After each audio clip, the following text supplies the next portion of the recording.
Hi friends, good morning সবাইকে। তো তোমরা সবাই কেমন আছো অবশ্যই কমেন্ট করে জানিও। আমিও বেশ ভালো আছি। তো এখন কিন্তু আমি বেরিয়ে পড়েছি অফিসে। তো এটা হচ্ছে আমাদের অফিসের রাস্তা।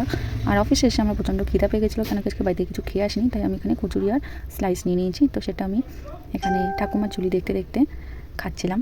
তো বেশ ভালো লাগছিলো। তো চলো আমি এখানে খেয়ে নিই তারপর তোমাদের সঙ্গে আবার কথা বলছি। আর তোমাদের কার কার ঠাকুমার ঝুলি দেখতে ভালো লাগে আমার মতো অবশ্যই কিন্তু কমেন্ট করে জানিও। আর তারপর আমি ব্রেকফাস্ট কমপ্লিট করে টুকটাক কাজবাজ করে নিই। তো নিয়ে তারপর এখন আমি চলে এসেছি লাঞ্চ করতে।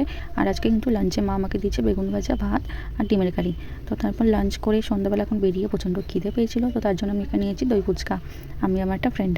তো চলো এখন আমি খেয়ে নিই। তো আমি ভিডিও বানাচ্ছিলাম বলে আমাকে গালে খাইয়ে দিয়েছে। তো এখন খেয়ে দিয়ে যাবো বাড়ি। তো এখন আমি বাড়ি চলে এসেছি।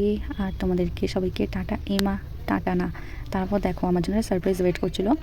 তো এর মধ্যে রয়েছে একটা সোয়েটার, খুব সুন্দর। তো এটা আমার মা আমাকে গিফট করেছে। তো চলো এটা এখন ওপেন করি। আমার তো খুব ভালো লেগেছে সোয়েটারটা, তোমরাও দেখো। তো চলো এখন আমি একটু সোয়েটারটা পরে নিই। তো আমাকে কেমন লাগছে অবশ্যই সবাই কমেন্ট করে জানিও। তো এখন একটু পরে নিলাম। মা তো বলছে খুব ভালো লাগছে, আর আমার এত সুন্দর কালার কম্বিনেশনটা এত ভালো লেগেছে না, কি বলবো। তো ভীষণ ভালো লেগেছে। তো চলো আজকের ভিডিওটা এই পর্যন্ত। ভালো লাগলে অবশ্যই লাইক কমেন্ট শেয়ার করে চ্যানেলটি সাবস্ক্রাইব করে দিও। তো আজকের মতো টাটা।